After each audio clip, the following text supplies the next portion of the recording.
मिथिलांचल का एकमात्र TV channel Mithila much news अब यूट्यूब पर भी। आप यूट्यूब पर मिथिला मच न्यूज सब्सक्राइब कर न्यूज के लिए रहे अपडेट। इसके अलावा पोर्टल पर www.mithilamachnews.com पर भी दिन भर की खबरें ब्रेकिंग के साथ। आईजी पंकज दराद ने प्रक्षेत्र के सभी एसपी को अपराध पर नियंत्रण करने का निर्देश दिया है। उन्होंने कहा है कि लंबित मामलों पर अगर त्वरित कार्रवाई नहीं की गई तो संबंधित अनुसंधान को और पर्यवेक्षण पदाधिकारियों पर कार्रवाई की जाएगी। डीएसपी के कार्यों के मूल्यांकन को लेकर आईजी पंकज दराद ने कहा है कि सब अनुमंडल स्तर पर समीक्षा की जाएगी। दोषी पाए जाने पर कार्रवाई करने की उन्होंने बात कही। उन्होंने साप्ताहिक उपलब्धि पर चर्चा करते हुए कहा कि 10 जिलों में 86 मुख्य आरोपितों सहित 1221 आरोपियों वारंटियों को गिरफ्तार किया गया है।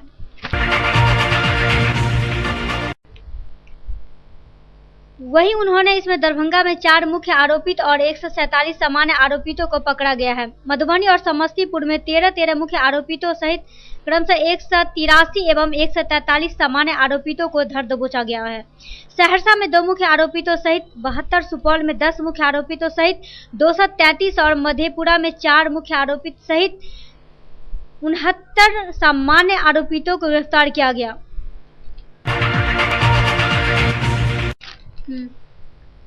दरभंगा जिलाधिकारी डॉक्टर एसएम त्यागराजन ने शुक्रवार को मनरेगा से संबंधित योजनाओं एवं उसकी प्रगति की समीक्षा की। वहीं वर्तमान समय में जल स्तर में गिरावट को देखते हुए मनरेगा योजना अंतर्गत प्राकृतिक संसाधन संबंधित कार्यों जैसे जल संरक्षण, जल संचयन, लघु सिंचाई के साधन, पौधारोपण आदि कार्यों को प्राथमिकता के आधार पर करने के लिए सभी कार्यक्रम पदाधिकारियों को निर्देश दिया गया।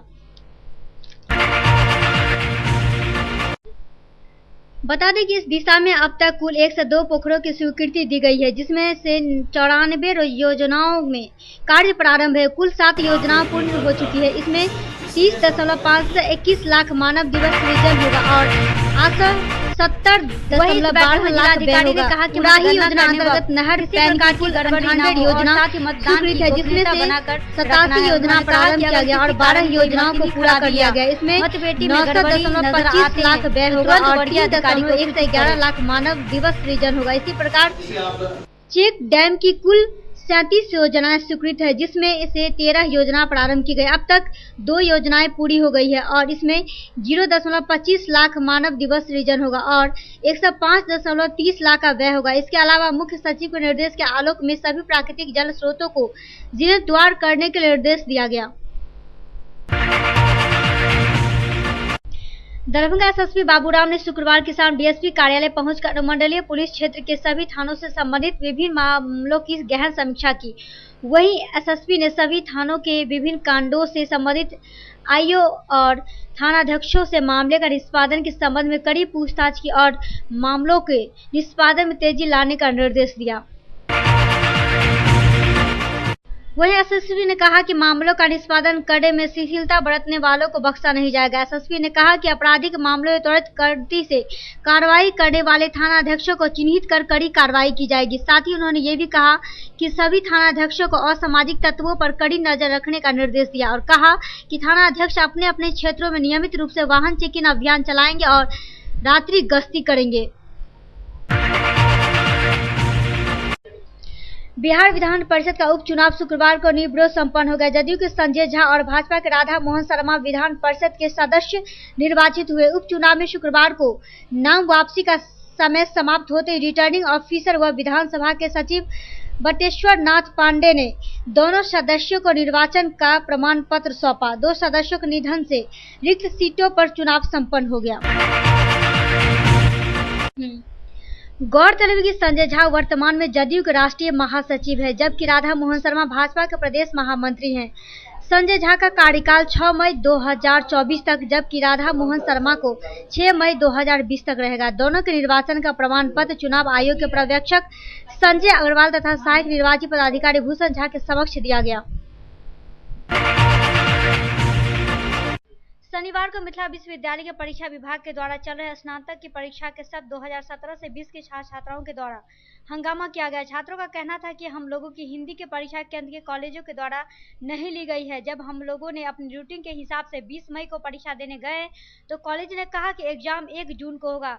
जब 1 जून को एग्जाम देने के लिए गए तो कॉलेज में कहा गया कि आप लोगों का एग्जाम 20 मई को हो गया है। ऐसे में छात्रों का आक्रोश बढ़ गया और विश्वविद्यालय के परीक्षा विभाग के गेट के पास पहुंचकर जमकर हंगामा करते नजर आए। एग्जाम के लेकर प्रॉब्लम कंफ्यूज, लेकिन एग्जाम में ये प्रॉब्लम था कि जब हम लोग का एडमिट कार्ड मिला हुआ था उस पर लिखा हुआ था हिंदी कंपोजिशन है, हम लोग का सब्सिडी नहीं है, कंपोजिशन लिखा। वो कॉलेज में पूछे, हम लोग कंफ्यूज थे। कॉलेज में पूछने के बाद भी ये बतलाया कि आपका एग्जाम, आज कॉलेज गए हैं तो कॉलेज बतलाया कि आपका एग्जाम खत्म हो गया है, आपका एग्जाम पिछले 20 को ही था। तो हम लोग कहे कि कैसे आप सूरज पूछे उन्होंने तो बतलाया कि आप 1 को है। तो वहाँ से पूछने के बाद वो कहा कि आपको यहाँ कोई सुनवाई नहीं होगा, आप लोग जाइए अपना यूनिवर्सिटी में जो करना है अपना कीजिए, हमको उससे मतलब नहीं है। और उसके बाद वहाँ पर एक सर को बतलाया कि वही छात्रों की मांग थी कि जिनकी परीक्षा छूट गई है उनकी परीक्षा फिर से हो। इस बारे परीक्षा नियंत्रक प्रोफेसर अशोक कुमार मेहता ने कहा कि जिन छात्रों की परीक्षा छूट गई है उनकी परीक्षा ले ली जाएगी। इसके लिए परीक्षा बोर्ड की मीटिंग कुलपति की अध्यक्षता में होगी। उसके बाद जो तारीख का निर्णय लिया जाएगा उस तारीख पर बच्चों की परीक्षा ले ली जाएगी।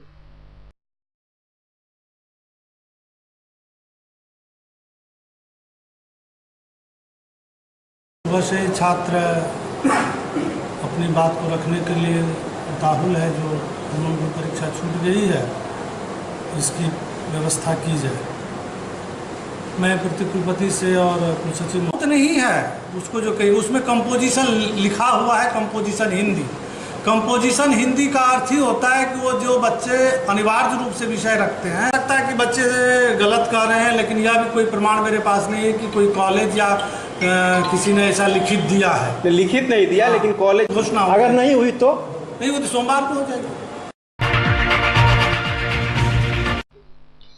शनिवार को मिथिला विश्वविद्यालय के परीक्षा विभाग के गेट के पास स्नातक द्वितीय खंड के छात्राओं के द्वारा अपनी परीक्षा को लेकर हल्ला हंगामा कर रहे थे। इसी हंगामे के दौरान एक छात्र को विश्वविद्यालय के गार्ड के द्वारा धक्का मुक्की देकर मारपीट किया गया, जिसको लेकर छात्र जब परीक्षा नियंत्रक से मिलने गए तो परीक्षा नियंत्रक से बात को अस्वीकार कर लिया और बात करने से मुकर गए। इससे एमएसयू की एक छात्रा भड़क गई और हल्ला हंगामा करना शुरू कर दी। मैं कहता हूं यदि मारा तो उसने कहा तुम आप सब क्यों बोल रहे हो?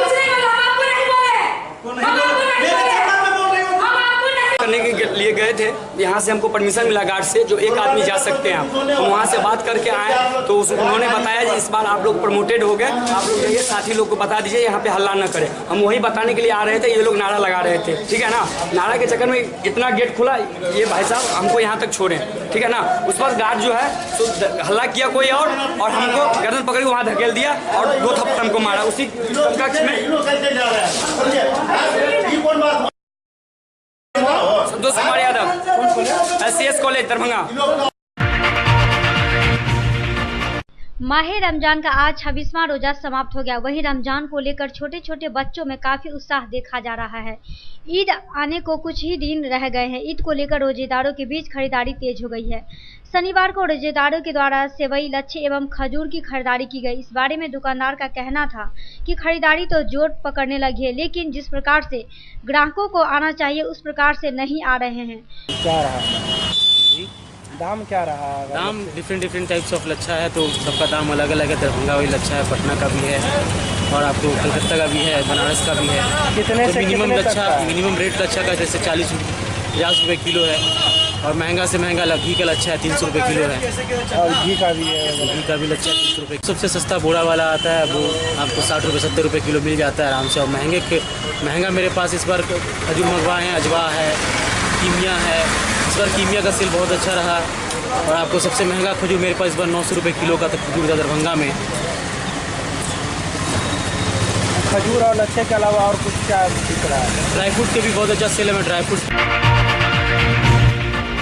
वह दूसरे जब पूछा गया उनसे तो उन्हें सेवई लच्छे की कीमत क्या है, उन्होंने कहा कि 80 रुपये से लेकर 300 रुपये तक की कीमत है। वहीं खजूर की कीमत 60 रुपये से लेकर 900 तक है। जिसकी जेब जिस प्रकार की होती है उस प्रकार के सामान खरीदते हैं। वही खरीदारी करने आए ग्राहक का कहना था कि ईद आने वाले बुधवार या गुरुवार को होगी, जिसको लेकर हम लोग खरीदारी कर रहे हैं और अच्छे सामान की खरीदारी कर रहे हैं। दाम तो कुछ बढ़े हैं लेकिन खरीदारी कम नहीं की है। नज़र हम लोग खरीदारी करने आए हैं। अच्छा सब वो जो होता है ईद का मतलब मेन हम लोग का खाने का त्यौहार है और कपड़ों का त्यौहार है, इसलिए कि हम लोग खरीदारी करने आए हैं अभी यहाँ पर सबोई के लिए। और ईद हमारा ईद की दाम में कुछ बढ़ोतरी हुई है? दाम में पहले की बनिस्बत ज़्यादा ही है दाम। अब उसको क्या करिएगा, जैसे मतलब इकोनॉमी के हिसाब से तो दाम सब कुछ का बढ़ते ही जाता है, कम तो कुछ नहीं है किसी भी चीज़ का, खाने पीने से लेके और पहनने ओढ़ने तक। शुक्रवार को मुजफ्फरपुर क्षेत्र के group commander colonel Pankaj Kumar Sinha के द्वारा 8 बिहार बटालियन का वार्षिक निरीक्षण किया गया, जिसमें कर्नल पंकज कुमार सिन्हा के द्वारा कई आवश्यक निर्देश दिए गए। वहीं इस निरीक्षण में एनसीसी कैडेटों के द्वारा सलामी दी गई और अच्छे कैडेटों को ग्रुप कमांडर के द्वारा सम्मानित भी किया गया। वहीं दूसरी ओर इस निरीक्षण में एनसीसी 8 बिहार बटालियन की कमांडर ऑफिसर विनोद कुमार कार्ला, सूबेदार मेजर सुभाष राय, प्रशिक्षक सहायक मनोज कुमार, प्रशिक्षक जेसीओ सतवीर सिंह सहित कई महाविद्यालय के एएनएमओ मौजूद थे। दरभंगा 8 बटालियन मेरे अंडर आता है और हर साल 8 बटालियन का एडम इंस्पेक्शन होता है। उसी सिलसिले में मैं यहाँ पे आया हूँ। ये 2018-19 में ये बटालियन ने क्या क्या काम किया है, इसमें क्या क्या प्रोग्रेसेस हुए हैं, क्या क्या इनकी अच्छाइयाँ रही हैं, उनको देखता और क्या क्या कमियाँ हैं उनके बारे में भी इनको सुझाव देने के तौर पे मैं यहाँ विजिट किया। क्या सुझाव दिए हैं सर आपने? यहाँ पे अभी सुझाव दिया, सबसे पहला सुझाव है मेरे को, दूसरी बार प्रधानमंत्री बनने पर नरेंद्र मोदी के चहेतों के द्वारा इन दिनों दरभंगा में मुफ्त में दाढ़ी बनाई जा रही है। शहर के विश्वविद्यालय थाना चौक के पास स्थित एक सैलून की दुकान में निःशुल्क में दाढ़ी बनाई जा रही है। संचालक का कहना था कि नरेंद्र मोदी की दूसरी बार प्रधानमंत्री बनने की खुशी में हम 41 घंटे तक लोगों के मुफ्त में दाढ़ी बनाएंगे, जिसका कोई शुल्क नहीं लिया जाएगा। इस बारे में एक ग्राहक का कहना था कि ऐसा पहली बार देखा जा रहा है कि देश के प्रधानमंत्री बनने पर शुभ चिंतकों के द्वारा मुफ्त में दाढ़ी बनाया जा रहा है और यह पहली बार शहर में हो रहा है।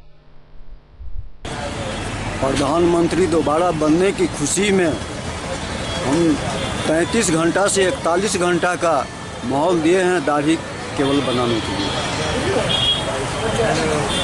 हमारा पार्टी से कोई लेबल नहीं है और किसी का कोई सहयोग नहीं है, जबकि हम अपने मन से खुशी होकर जनता के बीच हम वितरण कर। रमजान उल मुबारक के पाक महीने का अंतिम जुमा शुक्रवार को मिनी ईद के रूप में मनाया गया। वहीं मस्जिदों में नमाजियों की इतनी भीड़ उमड़ी कि जगह जगह मस्जिद के बाहर नमाज के लिए व्यवस्था करनी पड़ी। वहीं दूसरी ओर रमजान के आखिरी जुम्मे पर अलविदा की नमाज पढ़ने के लिए शहर की मस्जिदों में गांव से भी बड़ी संख्या में लोग आए हुए थे। मस्जिदों में अलविदा के खुतबे इमामों ने कहा कि रमजान का यह आखिरी असरात चल रहा है। इस असरे में अल्लाह ने 5 रातें ऐसी दी है जिसकी एक रात की इबादत 70,000 रातों से बेहतर है। ऐसी 5 रातों में 3 रात बीत गई, लेकिन अभी 2 रातें बाकी है। इनमें हम अधिक से अधिक सवाब कमाकर रमजान का भरपूर लाभ उठाएं। इससे पहले सवेरे से ही अल्पसंख्यक बहुल मोहल्लों में अलविदा की नमाज के लिए लोग तैयारी करते नजर आए। वहाँ पर इस्लाम खड़ा है, उसमें एक इम्पोर्टेंट खंबा रोज़ा है और रोज़े की जो आखिरी जुमा है उसी को अलविदा कहा गया है। बड़ी मुश्किलों के साथ, बड़ी परेशानियों के साथ नमाज पढ़ना, रोज़ा रखना, ज़कात देना, फितरा देना, इन सभी रसूलों को मानने के बाद जो फिर आज आखिरी जुमा मिला हम लोग को, ये खुशी का जुमा मिला और अब मैं रोज़ा जा रहा है, इससे हम लोग अलविदा करें। फिर ईद आवेगी, जाहिर है हम लोग भूखे रहे, परेशानी में रहे। इस बार जो शिद्दत पड़ी गर्मी की, जिस तौर पर गर्मी में हम लोग परेशान रहे, पानी के बगैर परेशान रहे, बड़ी मुश्किल से हम। शुक्रवार को अलविदा की नमाज शहर की कई मस्जिदों में पढ़ी गई। इस दौरान मस्जिदों में सैकड़ों की संख्या में नमाजियों ने शिरकत की और नमाज अदा करने के बाद दुआ की रस्म भी अदा की। इस बारे में रोजेदार का कहना था कि यह रमजान सभी 12 महीनों में से एक महीना है जो पाक का महीना रहता है। इसमें सभी मुस्लिम लोग रोजा रखते हैं और जो गलती हम सालों भर करते हैं उस गुनाह की माफी हम अपने अल्लाह से मांगते हैं। का 11 महीना को बारी है, ये मुसलमानों के मग़फ़िरत का महीना है। जो भी आदमी से जानबूझ के या अनजाने में भूल की जो गलती होती है इस महीने में अल्लाह माफ़ करता है। ठीक है, एक जो मोमिन है मुसलमान है उसकी निशानी है 5 वक्त नमाज और रोज़ा रहना। रोज़ा सिर्फ जो है भूखे रहने को नहीं कहते, ज़बान का रोज़ा होता है, गलत अल्फाज नहीं निकलना चाहिए, आँख का रोज़ा होता है, गलत निगाह से किसी को, इस सब बातों में भी अगर त्रुटि होती है तो रोज़ा नहीं है। आज का जो जुमे का नमाज है कितना इम्पोर्टेंस है एक रोजेदार के लिए? बहुत इम्पोर्टेंस है इसका। आज जो भी नमाज में सुनो। एनसीसी के group commander colonel Pankaj Kumar Sinha के आगमन को लेकर MLSM महाविद्यालय में शुक्रवार को एक स्वागत कार्यक्रम का आयोजन किया गया। वही स्वागत कार्यक्रम में MLSM महाविद्यालय के एनसीसी कैडेटों के द्वारा सलामी दी गई। इसके बाद कैडेट के द्वारा कर्नल पंकज कुमार सिन्हा को कार्यस्थल से ले जाया गया, जहां महाविद्यालय के प्रभारी प्राचार्य डॉक्टर प्रेम मोहन मिश्रा ने मिथिला पेंटिंग देकर स्वागत किया। इस बारे में कर्नल के एनसीसी कैडेटों को एनसीसी के बारे में पूरी रूप से जानकारी दी गई और कहा कि एनसीसी के जो छात्र-छात्राएं आते हैं वह अनुशासन का पूरा पालन करते हैं। एनसीसी का एक यूनिट है, उसी के इंस्पेक्शन के लिए ग्रुप मॉडिफिकेशन आए हुए थे और साथ ही उनसे जो बात हुई तो उन्होंने कहा कि सेना में भी रोज़गार के बहुत अवसर हैं और बहुत अच्छी नौकरी मिलती है और अच्छा वेतन और सुविधाएं मिलती हैं। तो इसलिए उन्होंने अब बच्चों को बताया, हमारे बच्चे छुट्टी के बावजूद भी आए हुए थे, कि वो सेना में भी अपना करियर तलाश सकते हैं। और मैंने उनसे आग्रह किया है कि अभी तो छुट्टी है, वो जुलाई अगस्त में फिर से आएँ और जो हमारे और बच्चे हैं जो एनसीसी में नहीं हैं उनको बताया जाए कि सेना में जाने के क्या क्राइटेरिया है, क्या एलिजिबिलिटी है, क्या ट्रेनिंग चाहिए, क्या योग्यता चाहिए, ताकि हमारे मिथिलांचल में जो बेरोजगारी है उसका कुछ हल हो सके, कुछ हमारे नौजवान बच्चे सेना में जा सकें। शुक्रवार को व्यवहार न्यायालय परिसर के बार एसोसिएशन की ओर से इफ्तार पार्टी का आयोजन किया गया। इस इफ्तार पार्टी में सैकड़ों की संख्या में लोग मौजूद थे।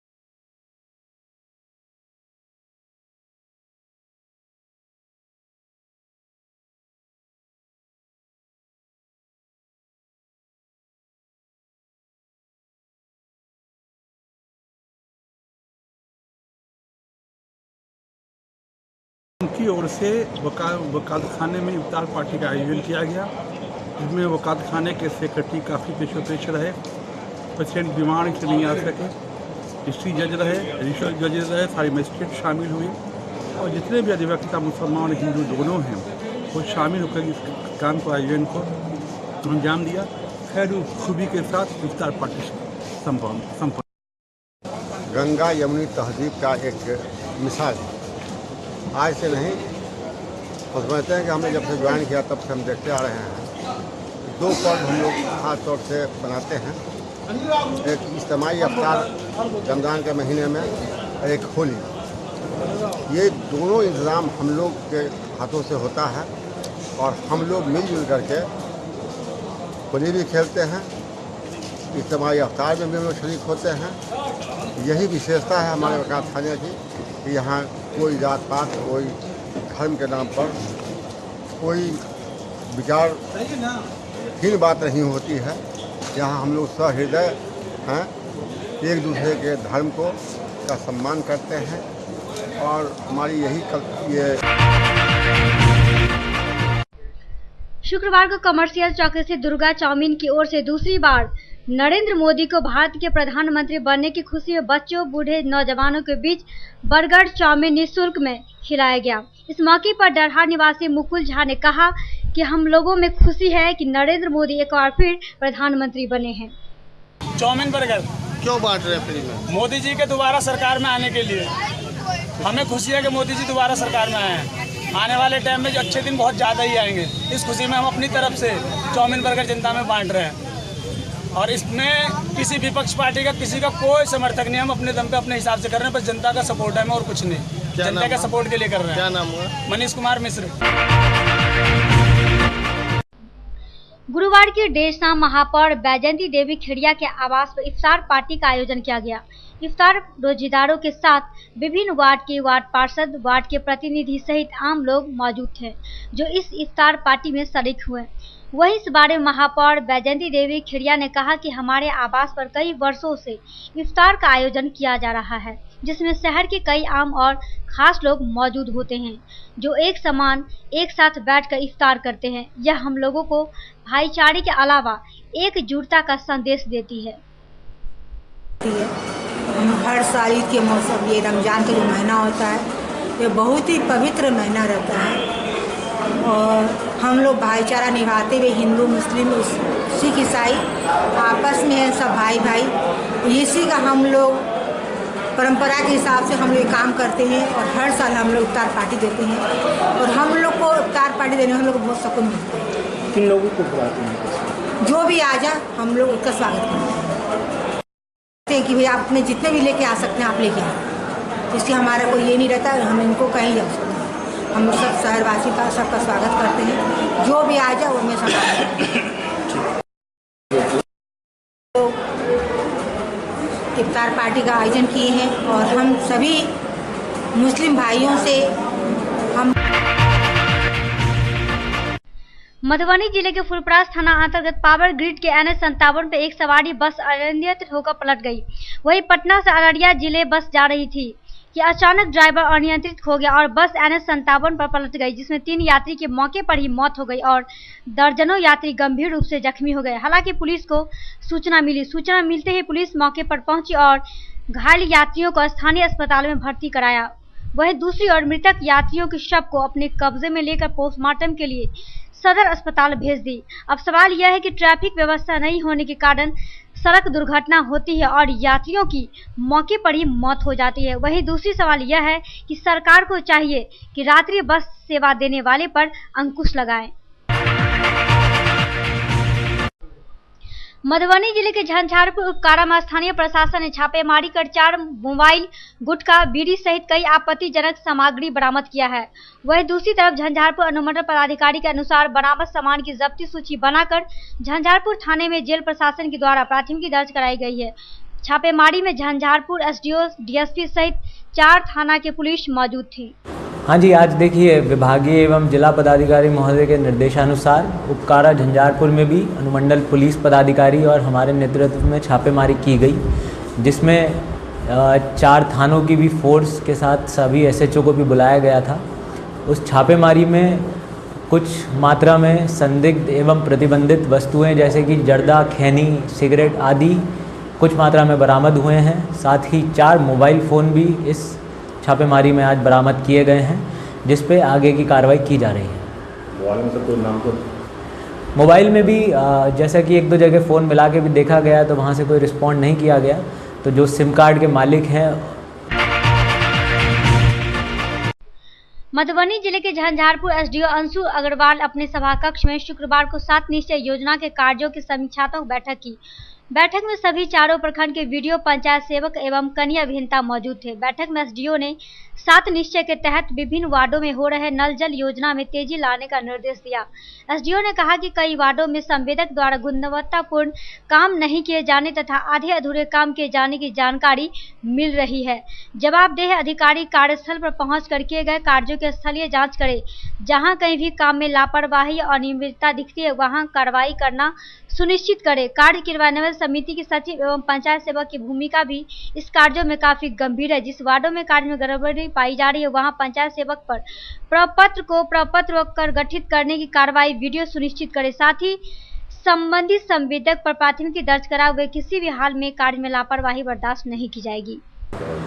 देखिए, आज अनुमंडल के सभी 4 प्रखंड विकास पदाधिकारी, सभी कनीय अभियंता और सभी पंचायत सचिवों के साथ एक बैठक आयोजित की गई थी, जिसका प्रमुख उद्देश्य मुख्यमंत्री 7 निश्चय योजना के अंतर्गत नल जल योजना में तेज़ी लाने से संबंधित था। कल प्रधान सचिव पंचायती राज विभाग महोदय द्वारा भी मधुबनी जिले में जब आगमन के उपरांत स्पष्ट निर्देश उन्होंने दिया था कि नल जल योजना में तेज़ी लाई जाए, ताकि जो अत्यधिक गर्मी पड़ने के कारण, पानी की कमी के कारण जो त्राहिमाम मचता है, उससे आम जनता को राहत दिलाई जा सके। इसी के चलते नल जल योजना के क्रियान्वयन में आने वाली विभिन्न प्रकार की समस्याओं को सुना गया कनीय अभियंताओं से और पंचायत सचिवों से, और उनमें जो भी समाधान संभव। गौरतलब एसडीओ ने कहा कि जिन वार्डों में किए गए कामों के अनुसार एमपी बुक नहीं दिया गया, वहां के जेई पर भी कार्रवाई होगी। सभी जवाबदेह व्यक्ति अपने कामों को गंभीरता पूर्वक ले एवं 15 दिनों के अंदर रिजल्ट, अन्यथा कार्रवाई के लिए तैयार हैं। उन्होंने ये भी कहा कि अरारी प्रखंड के नगर पंचायत में 1 करोड़ 40 लाख रुपए 7 निश्चय योजना की रखी हुई है। इसी प्रकार झंझारपुर प्रखंड के काको पंचायत में 78 लाख, पिपोरियल पंचायत में 80 लाख, लखनऊ प्रखंड के दीप पूर्वी पंचायत के खतरनाक द्विपक्षी पश्चिमी में 82 लाख, बेहद उत्तरी में 1 करोड़ के आसपास की राशि पड़ी हुई है। समीक्षा में यह बात सामने आई, कई पंचायतों में राशि रहने के बावजूद भी काम नहीं हो रही है। उन्हें बताया जाएगा कि अभिलेखों का संधारण कैसे करना है, और इसके अलावा जितने भी विभाग से निर्देश आए हुए हैं उसका भी अनुपालन के संदर्भ में उन्हें प्रशिक्षित किया जाएगा, ताकि किसी प्रकार की कोई समस्या ना हो। इसके अलावा सभी मुखियागण से भी यह अनुरोध रहेगा कि वो उनके खाते में आई हुई राशि को जल्द से जल्द वार्ड क्रियान्वयन एवं प्रबंध समिति के खाते में हस्तांतरित करवा दें, ताकि जो संवेदक इस योजना के अंतर्गत या फिर वार्ड क्रियान्वयन समिति खुद इस योजना के अंतर्गत काम कर रही है, उन्हें राशि का अभाव ना हो। जैसा कि रिपोर्ट में देखा गया है, अभी भी मुखिया के खाते में, मुखिया जितने भी हैं उनके खातों में पैसे हैं, परंतु योजना के लिए कम पैसे हैं। तो ये जो समन्वय का अभाव है, इसको भी शीघ्र अतिशीघ्र दूर करा जाएगा। देखिए, कुछ मामले ऐसे सामने आए हैं जिनमें पता लगा है कि अग्रिम राशि का भुगतान भी दलित मजदूर किसान मोर्चा के वर्ण तले शुक्रवार को झंझारपुर अनुमंडल परिसर स्थित अंबेडकर भवन के सामने आमरण अनशन शुरू किया गया। आमरण अनशन करने वाले प्रकाश शाह नगर पंचायत झंझारपुर के निवासी है। यह अपने वाजिब जमीन पर प्रशासनिक दखल नहीं करवाने से व्यथित होकर आमरण अनशन करने का निर्णय लिया। अनशन स्थल पर पहुंचे पार्टी के राष्ट्रीय अध्यक्ष लक्ष्मण प्रसाद यादव ने कहा कि नगर पंचायत निवासी प्रकाश शाह को न्यायालय द्वारा जमीन की डिग्री प्राप्त है, जिसे विपक्षी लोग कब्जा किए हुए हैं। प्रशासन दखल दिलाने के बदले लगातार गुमराह करने का काम कर रही है। कोई रास्ता न देख अनशन करने का निर्णय लिया गया। भूख हड़ताल पर बैठ गए। सीओ क्या बोला आपको? सीओ आया बता भी। सीओ बोला है कि जो से आप घर बनाइए, आप घर बनाए तो हम उनसे पूछें कि किस तरह से घर बनाए, बिना प्रमाण पत्र से हम घर बनावे। वहाँ जाने बनाने के प्रयास में जाते तो वहाँ का दूसरा विपक्ष पार्टी जो है सब मार करने के लिए तैयार होता है। हम मार में सक्षम है ही नहीं। आगे क्या सोचे हम? आगे सोचे हैं जो है हमने इसका कार्रवाई अच्छे तरीका तौर से हमको सुरक्षा होना चाहिए, नहीं मिलना चाहिए। हमारा घर से बेघर कर दिया गया है। सब परिवार जो है छतरी के तरह सो रहे हैं 2 महीना से। इसका कोई देख रेख नहीं कर रहा है प्रशासन। गाछ काट लिया है। गाछ कंप्लेंट कहीं किया? कंप्लेंट तो हर जगह किया है, कंप्लेंट कोई सुनवाई नहीं किया है। मधुबनी जिले के शुक्रवार को लखी अंधरामठ थाना क्षेत्र के बघुआ गांव में भूमि विवाद को लेकर फायरिंग हुई, जिसमें एक व्यक्ति की घटनास्थल पर ही मौत हो गई, जबकि एक व्यक्ति गंभीर रूप से जख्मी हो गए। वही घटना की सूचना मिलते ही पुलिस पहुंची और मामले की छानबीन कर रही है। इस घटना को लेकर मृतक के घर पर विलाप परिजन करते नजर आ रहे हैं। एसएम रेजेंसी एसी, वाईफाई एवं आधुनिक सुविधा से सुसज्जित हर एक कक्ष सहित बेकरी के कई आइटम उपलब्ध। स्वादिष्ट फैमिली रेस्टोरेंट आपके स्वाद पर वर्षों से खरा। आपकी संतुष्टि हमारा विश्वास। अवश्य पधारें। Gurukul public school, TBDC road, Laheriasarai, Darbhanga. अनुभवी एवं भारत के अलग अलग प्रांत से शिक्षक शिक्षिकाओं द्वारा प्ले से 10वीं कक्षा तक सीबीएसई पैटर्न से पढ़ाई की व्यवस्था। लड़के एवं लड़कियों के अलग अलग छात्रावास की उत्तम व्यवस्था। जो छात्रों के लिए अलग से पढ़ाई की व्यवस्था। स्कूल एडमिशन और डे बोर्डिंग के लिए जल्द संपर्क करें। Gurukul public school. Rose the medicity by doctor MK Shukla, Darbhanga के ग्रामीण से शहर तक का एक विश्वास, रोज द मेडिसिटी। इमरजेंसी, शिशु एवं सामान्य के साथ हर चिकित्सीय व्यवस्था। संपर्क करें rose the medicity, Digghi west, Bisartola, Darbhanga. Mount summer school, nursery से 10वीं तक छात्र एवं छात्राओं के लिए हॉस्टल की समुचित व्यवस्था। नामांकन के लिए संपर्क करें माउंट समर स्कूल। पारस हॉस्पिटल, मिथिलांचल का गौरव।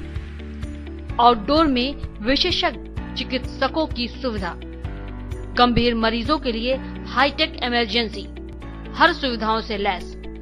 पारस hospital, VIP road, Alpatti, Darbhanga. Don Bosco school, Bibi Pakad, Darbhanga. CBSE 10+2 नई दिल्ली द्वारा मान्यता प्राप्त विद्यालय। सभी विषयों की कॉन्सेप्ट आधारित कक्षाएं, बच्चों के लिए छात्रवृत्ति की व्यवस्था, विज्ञान प्रयोगशाला, कंप्यूटर लैब एवं स्मार्ट क्लासेस की व्यवस्था। प्रारंभ जल्द संपर्क करें Don Bosco school, Bibi Pakad, Darbhanga.